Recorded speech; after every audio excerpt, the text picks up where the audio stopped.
Hello and welcome to Hero TV. My name is Esan Agenda. Today I'm with Honorable Sam Abulimen Oboh, a former local government chairman, Esan Northeast local government area. He will be talking to the audience of Hero TV and everyone around the world the chances of APC in this governorship election and how they are preparing to win the election. Thank you for being a part of the program. Thank you for having me. All right. I think we also want you to tell the audience of Hero TV about you before we continue. Well, my name is Honorable Sam Abulimen Oboh. I'm the immediate past local government chairman of Esan Northeast local government, Edo State.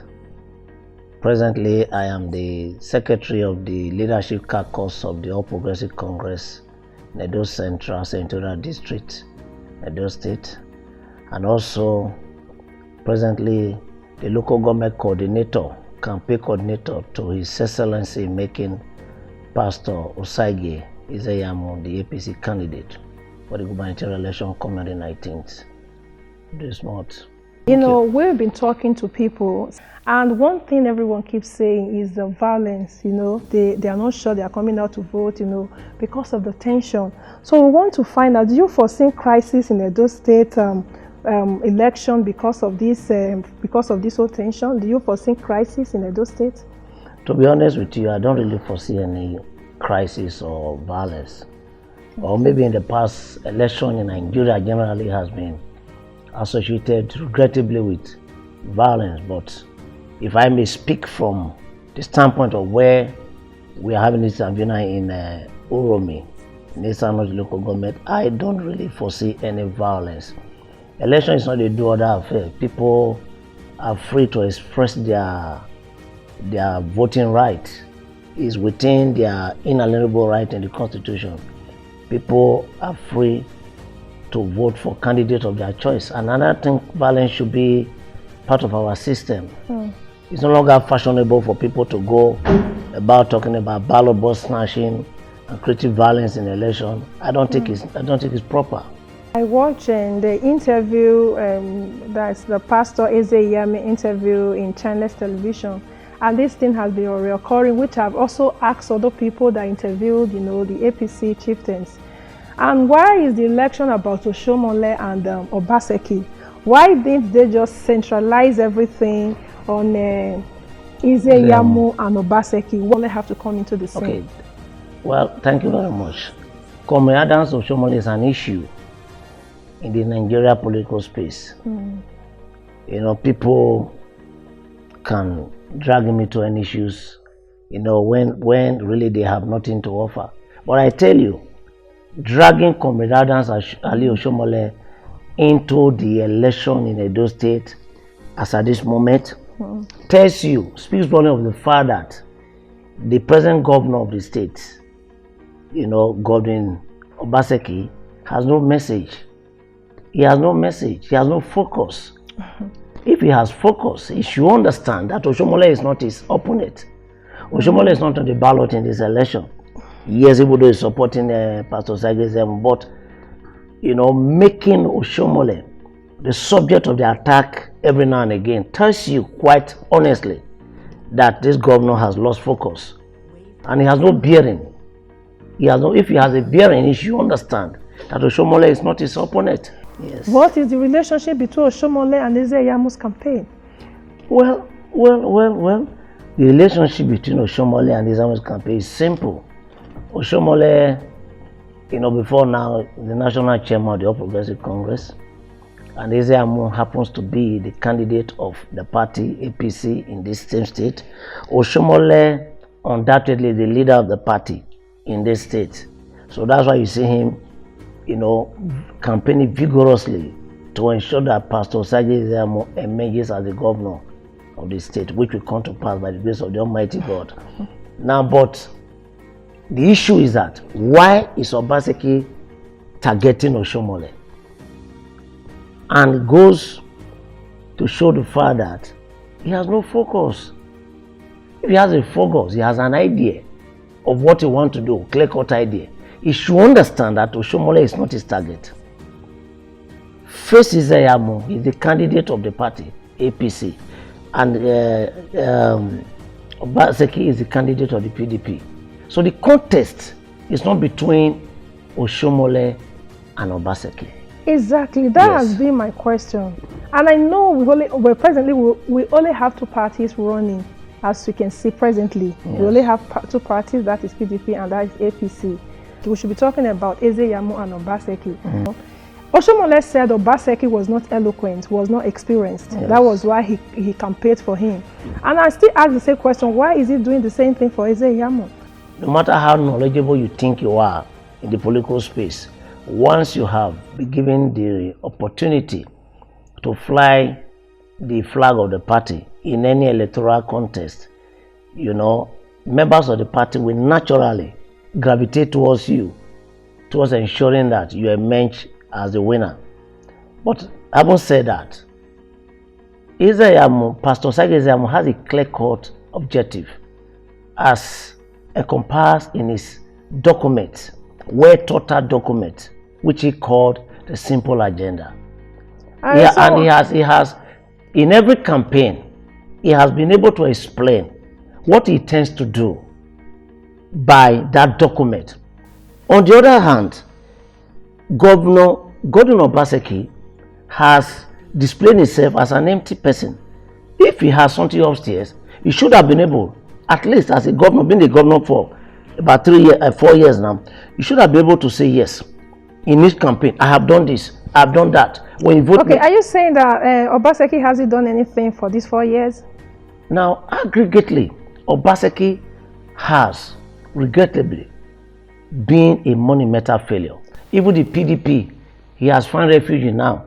In about 6 months ago, the PDP, under the leadership of their SY state chairman, Chief Dan Obi, in an interview, said that they have carried out an assessment performance assessment of the governance of Governor Obaseki, and they scored him F9.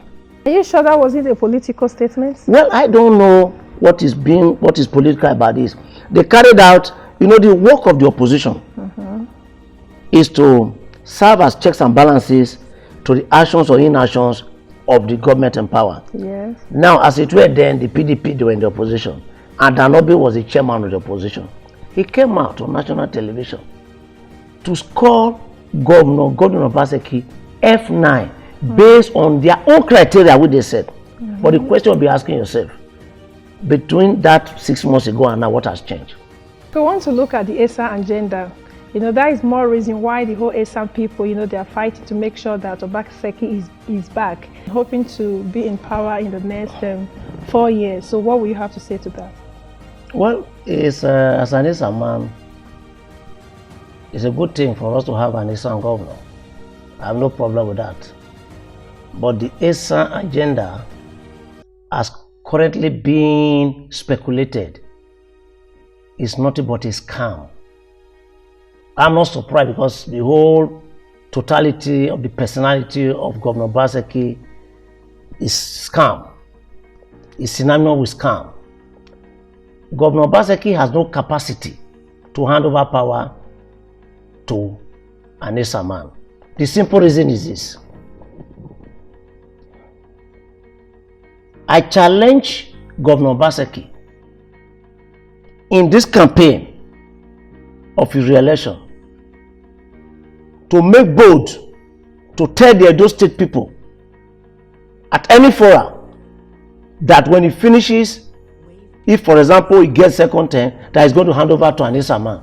He has not said so. I have not heard him say something like that, and he has no capacity to say that because it's not true. The Esan Agenda issue is nothing but deceit. Because Obaseki has no capacity to hand over power to an Esan man. He does not intend to do so, and he cannot do so. And he has not even said he was going to do it. The Nedion ruled for 8 years. We have Oshomole ruled for 8 years, and now we have Obaseki coming into the scene. I would believe that if Obaseki is being given the opportunity to rule for the second term, 2023, Esan man will be there. Like I said, Edo, Esako, and now Edo. So don't you think that is the reason why the Esan people are fighting, to make sure that Obaseki is there? Well, let me tell you for the records. Esan was governor before in this state. Professor Sarime Osumbo.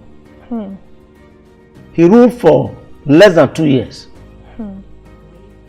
And I make bold to say that his exit, unceremonious exit from the seat of governor of Edo State was orchestrated by the Esan people.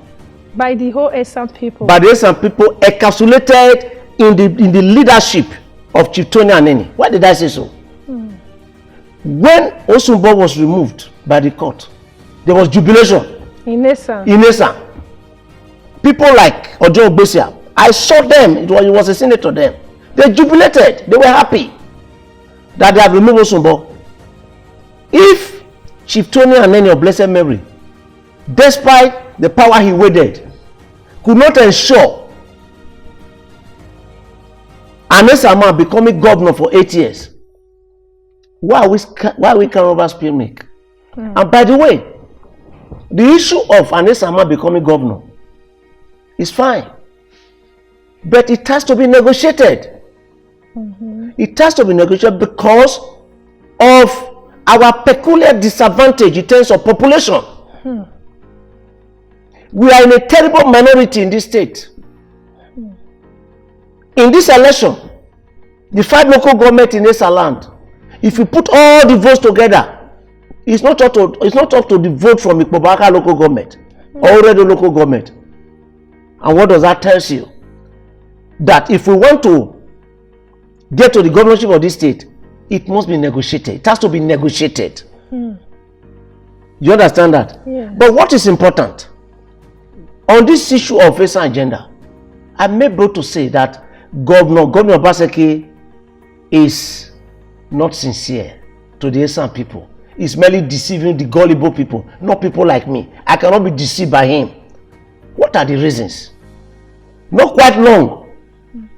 His chief of staff, his former chief of staff, Mr. Taiwo Akerele, voluntarily resigned his position as the chief of staff of Edo State.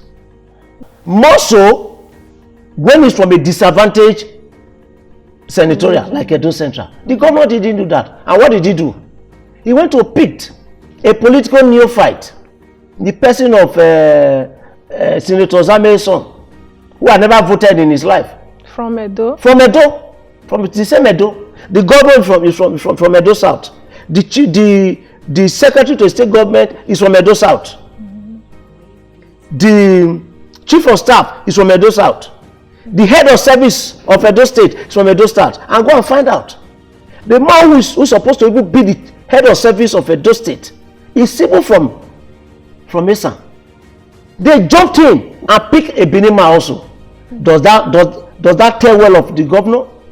Does that portray the governor as somebody that loves the Esan people? Like I said, he can only deceive the gullibles.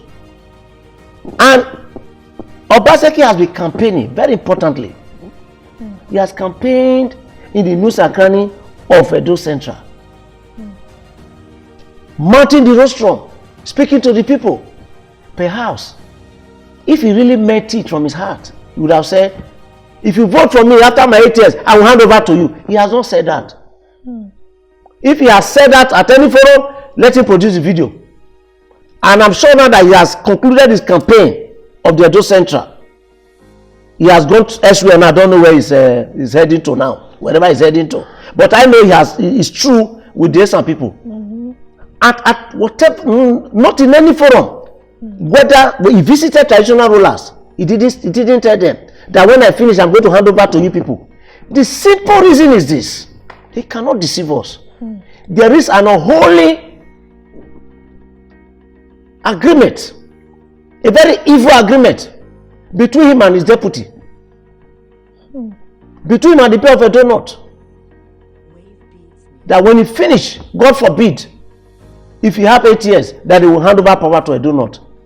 That is even the reason my very good friend Philip Shaibu can afford to challenge his benefactor. But the reverse is that Pastor Osage Isayamu, a man sent from God at this point in time to redeem the people of Edo State, has promised He has not only promised, he has said it to a lot of people from the Esan extraction that he knows that when he finishes his 8 years, he's going to hand over power to the Esan man.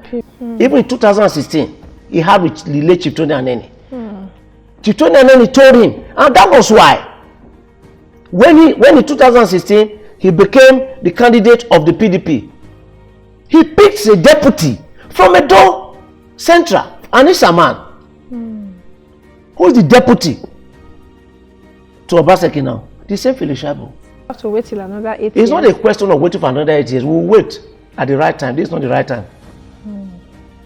We are not going to live in a fool's paradise, in a make-believe arrangement that somebody somewhere in the class of incompetent Obaseki promising us that he wants to give us power. I told you that he has no capacity to do that. And I tell you, a lot of people in Esan land, they have made up their mind. They are going to vote for Pastor Sage Izeyamo. There's no doubt about that. Do you know the reason? He's a truthful man, with all honesty. By the grace of the Almighty God, Obaseki is history. And we are going to prove that in 11 days' time. There is nothing on earth that will make Obaseki win the election because he has been rejected. He has been rejected by both the spirits, both the dead and the living. Because it's based on his abysmal performance. Because people judge you based on what you've done. Okay, and I think we'll leave that for the people to decide. Yes, come September. People have decided. 19th. They will only you only see the manifestation on the 19th. I can tell you, Edo State people have decided. You can take my word to the bank. Edo State have decided